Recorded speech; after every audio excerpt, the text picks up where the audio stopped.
So we open with Ebony leaving, telling Leah, you can stay and hang out with your honkies, but I'm out of here. Oh, how is Sonia the wokest one? She said, women don't like to be called angry. And if you're with a black woman, avoid it. And if you do accidentally say it, immediately back down and apologize. Sonia has some PR training. I guess that's where she put the last of her coin. Luann. Ebony did not say she was the smartest at the table. She said she was the most educated and she was disproving your ignorant point. You're just mad you were loud and wrong. Oh, Leah was already home. It was Sonia that was with Ebony on her way out. So Ebony get back and tell Leah, you know Luann kicked me out and called me an angry black woman. And Leah's flabbergasted.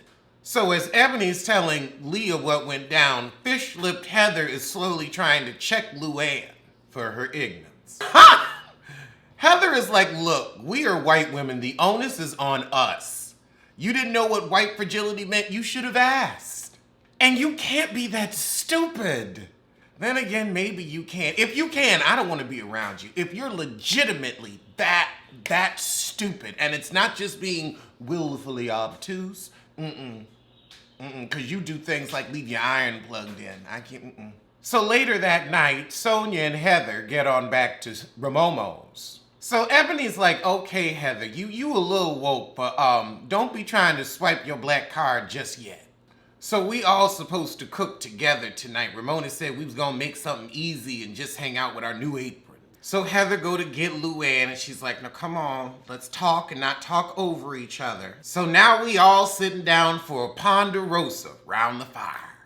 And Ebony starts off beautifully. I hold you in high regard, Luann, but you calling me angry was unacceptable. Oh, Lord. Luann, you was doing so good. You were like, okay, I understand, I apologize, please educate me. But now you want an apology for your white fragility. Shutting up is so free. It's so free. Sonia said, look, okay, Luann, it might be frustrating that you got upset, but who should really be apologizing here? Because it ain't her. So Ebony says, you know what? I can't apologize for being angry, for being triggered, because that means I don't get to have all the emotions you have. Like Leah called y'all hoes to your faces, and she was told to calm down and come back to the table, but I'm angry. And Ramomo gonna say, well, she's getting a pass because her grandmother died. And it's like, her grandmother's dying too. They're both going through the same thing. But of course, Ramomo don't know. I cannot believe Sonia is this with it. We have to read the page, feel the pain, have the awkward moment, and then we can move through it. I am just blown away. Like, just that it's her. Like, I figured it would have been Leah's, not Sonia. What book did she pick up? Oh, Ebony points out how Sonia has become the group's whipping girl. They are giving it to us this season. They even got production calling Ebony, oh, you're so articulate. And she's like, even that is a microaggression. I could never stand it when people would call me well-spoken. So since Sonia's been doing right by Ebony, she calls her matchmaker and she says, let's see if we can find somebody for Sonia. Help her with that mortgage. The heifers is telling on themselves. Sonia said, Ramona's so happy she's not the one that didn't end up in a snafu, that it was you, Luann. Because they had been talking the second they said, okay, we're bringing on a black girl. They were like, oh, Lord, we're going to get it. Luann said, let her enjoy it while the moment lasts. Do I feel that even though Bravo is diversifying, they're throwing black women into the wilderness just to be racially abused? I would say no, because these heifers are scared to make a misstep. They are scared. They know they can get canceled and axed. So I feel like because there are consequences and repercussions, I don't think they're being thrown to the wilderness. Now, if nothing was going to happen, like when they had Joyce on Housewives of Beverly Hills, and she was Puerto Rican, but she was like, I'm half Puerto Rican, half black. To make fun of black people is to make fun of me. And Brandy said some stuff about swimming and whatnot, and they didn't get rid of Brandy. Now they would get rid of Brandy for saying something stupid. Now your feet will get held to the fire. Andy will ask a pointed question about it, and they will have to answer for their actions. I mean, heck, them heifers on Beverly Hills was terrified to get into it with Giselle. I remember that one time, Kyle tried to say something and Giselle said, I wasn't talking to you. Kyle took that spoon and started eating her food so fast. So today we're going fishing.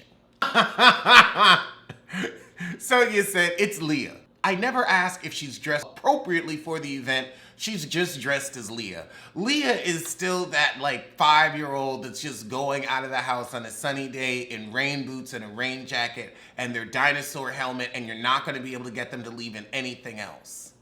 So we're doing our last night at Topping Rose. It's a Halloween beauty pageant from the 70s. Luann, I hope you don't show up like Diana Ross again. Yeah, we already got your ass for blackface. I think this might need to be your last season. So Luann and Leah go to plan the little party for tonight while Sonia starts flirting with the fisherman. She wants some Mr. Paul's. She wants what's up under Gordon's gut. So after Luann gives us some crocodile white woman tears and Ebony reassures her we gonna be all right, Ebony go over to Sonia and tells her, I got you a matchmaker so we can get you some dick, because you clearly out here parched. Not just thirsty, darling. Parched. Ebony says, well, why don't we all watch the election at my house? I don't know if I'd want them heifers there, especially Ramomo. So Leah's a dead beauty queen. Heather, I don't know what she is, some type of cheerleader, but she's giving me a praise dancing dress. Ramona's just ugly. And Sonia's a mime. Ebony is giving us soul-trained dancer realness. So Heather is upset that Leah's been rude to her, but Leah's sick of the fact that you out here dogging people on your podcast. So Heather's upset with Leah for talking about not voting. So Ebony said, you know, Heather said you had a responsibility to vote, and that set Leah off. Now we have a problem. So Leah comes out. She ain't got time for talking. She's just here for the reading. What is wrong with you? Do not talk about me voting. You are white feminism 101. You are the problem. You think you're the authority on everything, but you're not. You need to shut your fish lips. Why do you have to be in everyone's business like a Karen? It's none of your business. Do you understand what I'm saying? Not really. Okay, Heather's here to be willfully obtuse. You are in everyone's business, Heather. You are the problem. Oh, wow, Luann's dress is nice. My goodness, I see a bit of a waist and a hint of a hip. Because these heifers are straight up and down. Okay, Leah, your grandma's dying and I'm sorry for you. But this just maybe it's okay to be sad. I know you don't like Heather, but you're doing a bit too much. Like, they really weren't talking about you, and Ebony said the same thing. Everybody that can vote should vote. We needed everybody to vote. But I also understand Leah, you know, she wishes she had some better options. Well, welcome to life.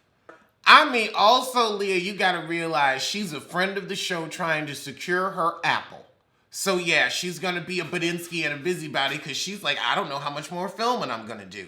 So you can't be mad at her for trying to be an active part of the show. She was invited on the trip. She was invited to the house. If you don't like her, don't like her. Leah, maybe drinking might not be the worst thing for you right now. Maybe you need a glass of calm down.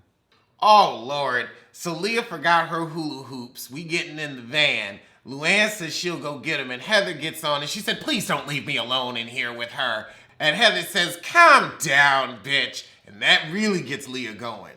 Now, she'd throw her little jacket on the floor, but not at Heather. Now, I'm sorry, if you're going to be bout it, throw that jacket in her face. Mess up the makeup. Now, Leah's not going. So that was the shit.